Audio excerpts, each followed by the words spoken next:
comment réaliser un pain au levain sans pétrissage, sans façonnage. Vous allez tout savoir dans ma nouvelle vidéo. La recette, la technique, je vous donne toutes mes astuces. C'est parti. Pour cette recette, je vais avoir besoin de 250 g de levain. Donc mon levain, je ne l'ai pas rafraîchi depuis un peu plus de 10 jours. Il était dans mon bac à légumes, dans mon réfrigérateur. Il n'est pas trop en acidité. Le levain, c'est un mélange de levure sauvage et de bactéries, d'où l'acidité. Et je peux vous dire qu'au niveau conservation, c'est très facile. Il n'y a pas de problème, j'ai déjà fait plusieurs vidéos à ce sujet. Pour bien rafraîchir mon levain, je prends un récipient propre. Je vais mettre 100 g de levain. Petit conseil, si vous avez des restes, vous avez plusieurs solutions. Soit faire des crackers, faire des scones. J'ai déjà vu plein de recettes et j'en ai tourné sur la chaîne. Sinon, vous le mettez de côté. Le problème, s'il y a trop de levain dans votre rafraîchi, c'est qu'il y aura beaucoup trop d'acidité. Donc, faites attention à l'excès de levain. Je mets 100 g. Je vais mettre 100 g d'eau à 40 degrés. Voilà, très important. Pour bien réussir votre pain au levain, vous aurez besoin d'un thermomètre et d'une balance et un petit peu de connaissance. Et je vais mettre 100 g de farine T65 sans additif. Ça, c'est très important. Et je mélange toujours à la main. Voilà, comme ça me permet de sentir la consistance. Si je vois que mon levain est un peu trop ferme, ça vient de la farine, il n'y a aucun souci, je peux rajouter un petit peu d'eau et j'aurai la dose de levain pour mon pain et un petit peu pour la souche. Concernant l'eau, moi je prends toujours de l'eau du robinet qui vient de sortir du robinet, voilà, à 40 degrés, aucun souci. C'est ce que je fais depuis mon apprentissage et depuis plus de 20 ans maintenant. Aucun problème. Certains utilisent de l'eau décantée, de l'eau de bouteille, de l'eau de... Voilà, moi, j'ai jamais eu de problème avec cette technique. Donc, mais on ne change pas une équipe qui gagne. Hein. Voilà.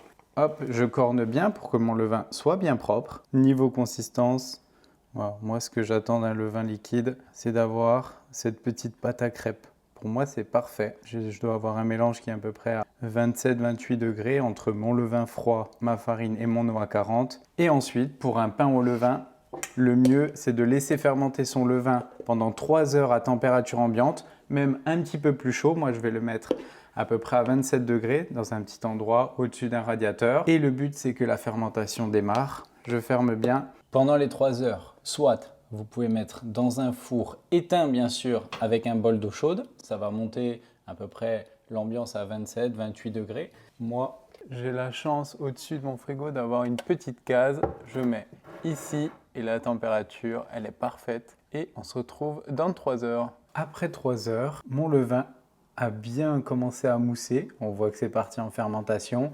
Donc moi, je ne suis pas sur doubler, tripler de volume. Là, je vois qu'il est bien mousseux. Là, il va être parfait pour l'utilisation.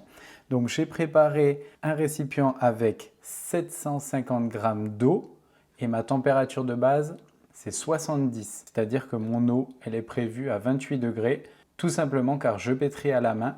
Et quand on pétrit à la main, on ne va pas trop chauffer la pâte. Ensuite, je vais mettre 250 de levain et la souche de levain, je vais la mettre de côté au frigo. Voilà. Et quand j'en aurai besoin, je vais rafraîchir. C'est pour ça qu'avoir son levain, même s'il me reste 50 ou 60 grammes, il n'y a aucun souci. Je mettrai 60 grammes d'eau, 60 grammes de farine, je mélange et c'est reparti pour mon levain. Toujours garder une souche. Concernant ma recette, j'ai fait une recette avec 700 grammes de farine type 65, sans additif bien sûr. J'ai pris 100 g de farine de seigle type 130 et 200 g de farine de meule T80. Voilà, une farine un petit peu plus complète pour apporter des fibres. Et avec ce mélange, je ne fais pas d'autolyse, tout simplement parce que j'ai ma farine de seigle. Voilà. Et avec ma technique à la main, ça va très bien se passer. Je mélange tous mes ingrédients. Je vais mettre 20 g de sel. Mon sel, je mets 20 g tout simplement parce que j'ai une grosse dose de levain. Ok, d'habitude, je mets 18 g, mais là, mes 20 g de sel. Je mets tout. Aucun souci, ne vous inquiétez pas, ça marche très bien. Et aujourd'hui, c'est pétrissage à la main. Donc, le pétrissage à la main, tout ce qu'il y a de plus facile.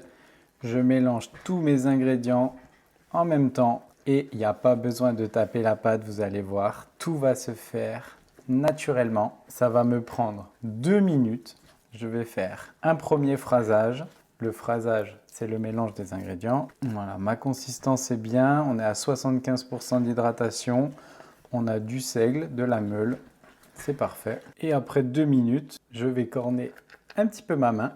Donc pour l'instant, vous l'avez vu, pas de réseau, mélange primaire. Grâce au travail enzymatique, tout va se faire tout seul. Toujours bien corné pour éviter qu'il y ait des morceaux qui sèchent. Voilà. Quand tout est bien mélangé, on va laisser fermenter pendant 1 heure à température ambiante, bien couvert surtout, pour éviter que ça croûte. Et dans 1 heure, on va donner un rabat. Allez, je laisse ça. 1 heure plus tard, je découvre. Ce n'est toujours pas une pâte comme on a l'habitude de le voir, mais il n'y a aucun souci.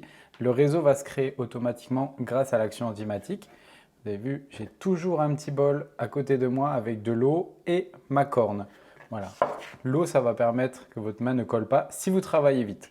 Okay, et là, on va commencer à faire nos étapes successives de rabat.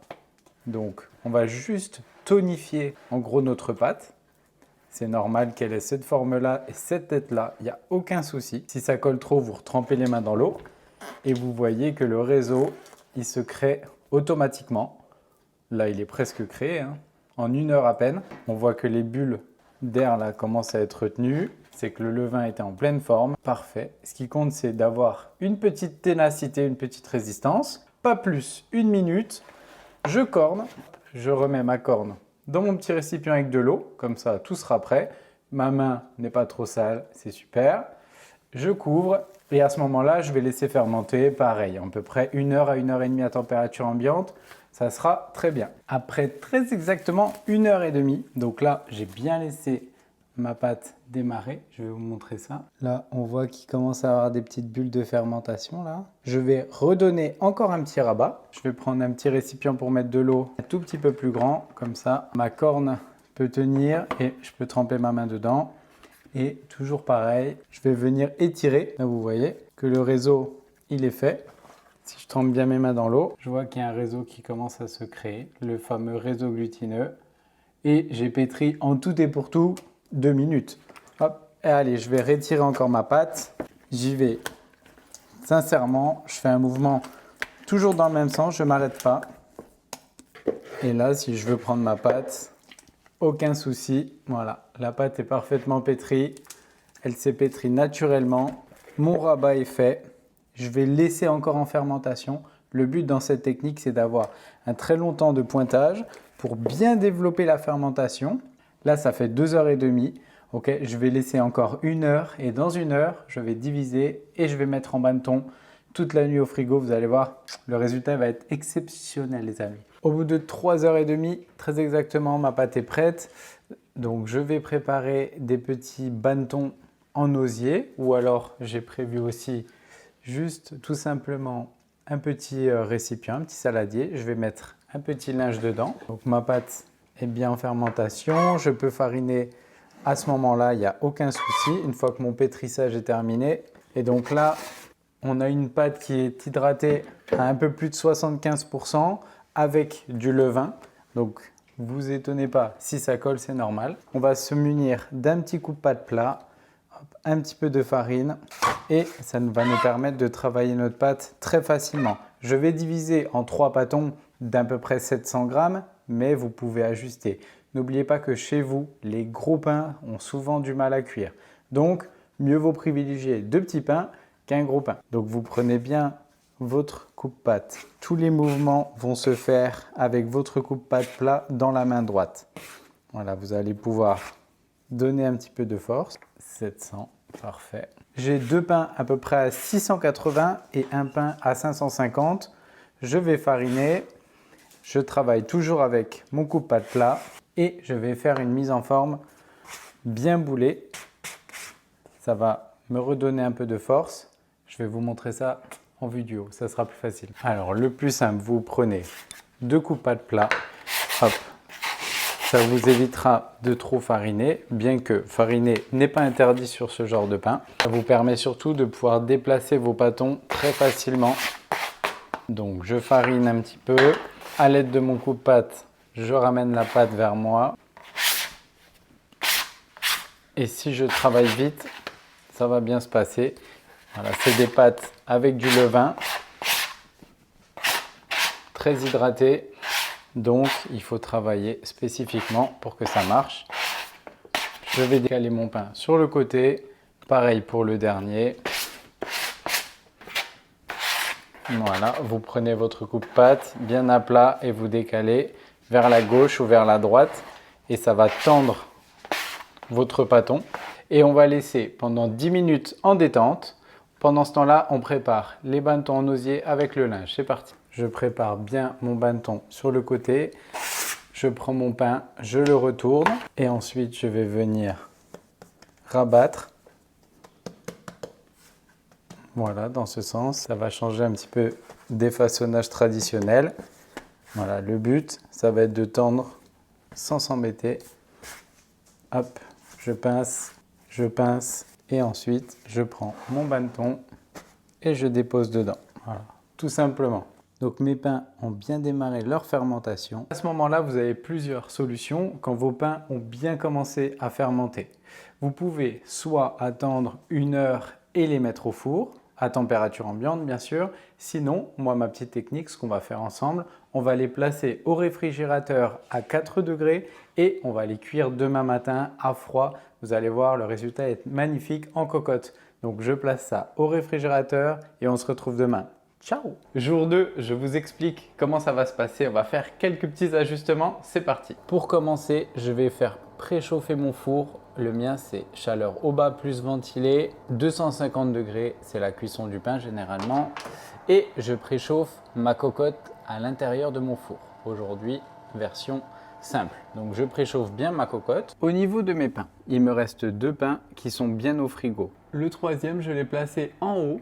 Donc j'ai laissé 1 heure à température ambiante, un petit peu plus chaud, pour voir la différence au niveau de la fermentation lors de la cuisson. Donc je vais enfourner 2 pains qui sont froids, sortis de frigo, on va prendre la température, et je vais enfourner un pain qui va avoir repris en température pour voir la différence. Ça c'est très important, je vous le rappelle, dans le levain, c'est bien faire attention à sa fermentation et la fermentation, ça vient de la température.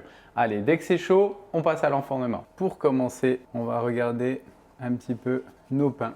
Donc là, niveau fermentation, on est très bien. On voit que c'est un petit peu moelleux. C'est pas parti trop en fermentation. L'excès de fermentation, ça aurait creusé des petites rainures dans votre pain. Là, on voit que le réseau est bien créé. Donc normalement, ça va bien se passer. Pour bien enfourner dans votre cocotte, il vous faut un petit papier de manipulation. Ça, c'est un papier en fibre de verre. Je prépare bien l'endroit pour ma cocotte. Et ensuite, je vais placer mon pain à l'aide d'une planche. Je tire délicatement, je fais attention. Et normalement, ça se passe bien. Le fait de travailler une pâte froide. J'ai l'habitude de faire cette technique en entreprise. Mais là, à la maison, ça sera peut-être un petit peu différent. Mais avec la cocotte, tout va mieux. Ça se passe très bien généralement. Pour mon enfournement à la cocotte, je prépare aussi 2 petits glaçons. Je les mets de côté. Ça sera à mettre dans la cocotte. Et on passe à la scarification. Je prends une petite boule à thé avec de la farine. Je farine mon pain. Je prends ma lame. Au moment de scarifier, n'oubliez pas, quand vous scarifiez, il faut tout de suite enfourner. Avant de scarifier, il faut que votre four et votre cocotte soient chaudes. Vous scarifiez et 15 secondes après, ça doit être mis au four. Ok, donc je vais scarifier en croix, classique. Ce qui compte surtout, c'est la scarification. Ça sert à faire échapper les gaz. Si vous faites une scarification un peu étrange, parfois les gaz ont du mal à sortir. Là, normalement, mes gaz, ils vont être prêts à sortir par le milieu. Je prends ma cocotte, je fais très attention. Je vais placer mon pain délicatement dans la cocotte. Je vais placer mes glaçons dessous le papier. Un seul, ça suffira. Je referme. Comme ça, la buée sera enfermée dans mon couvercle et je mets au four pour 25 minutes. Ma cocotte est dans mon four. Je vais baisser à 240 degrés, chaleur au bas plus ventilée. Et surtout, un petit chrono, c'est parti. Allez, après 25 minutes, on va regarder le résultat. Donc surtout, soyez très prudents, car on a très vite fait de se brûler avec cette technique.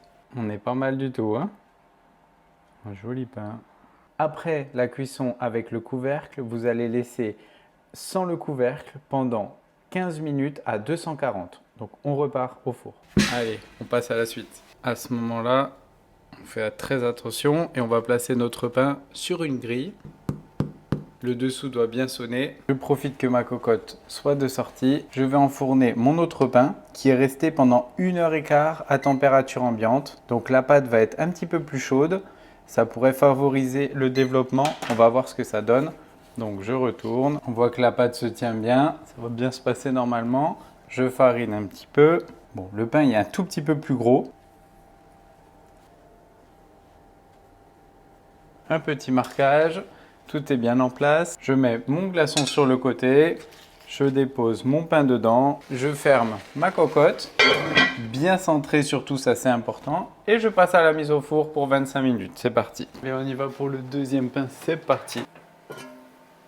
Ça a bien développé. Maintenant, place à la coloration pendant au moins 15 à 20 minutes, vu qu'il est un peu plus gros, à 240 sans le couvercle. Alors, petit changement de programme. Mon pain fini de cuire, il reste quelques minutes. Il me reste encore un pain qui est dans mon frigo. Mais malheureusement, je n'ai pas le temps de le cuire. Il faut que je parte à un rendez-vous. Il n'y a pas de souci. Je vais éteindre mon four, je vais laisser mon pain dans le frigo et je le cuirai cet après-midi. Voire même le cuire demain matin si la fermentation n'avait pas trop démarré et si le frigo est vraiment à 4 degrés. Si vous voulez faire des fermentations plus longues, sur le vin, il faut vraiment bloquer à un moment la fermentation, mais ça peut tenir 24-48 heures en fermentation dans le bannetton. Voilà pour la petite technique. Moi, je vais juste me permettre de le cuire cet après-midi. Je reviens dans 2 heures et je passe à la fin de la cuisson. Dernier enfournement de la journée. Les premiers ont été enfournés ce matin vers 9 h du matin. Et là, on est dans l'après-midi, vers 16 h. On va passer à la mise au four. Toujours le même procédé et vous allez voir qu'avec le pain froid, ça va parfaitement marcher. Allez, c'est parti, enfournement, scarification. Je farine légèrement. Je prends une petite lame de rasoir, ok, très coupante. On sort la cocotte et on passe à la mise au four. Et surtout, on se met un bon petit chronomètre. On regarde un peu le résultat. On repasse au four pour 10 minutes sans le couvercle. Le petit dernier qui sort du four, n'oubliez pas de bien le poser sur grille pendant au moins 30 minutes pour le ressuage. Et après, on passe à la dégustation.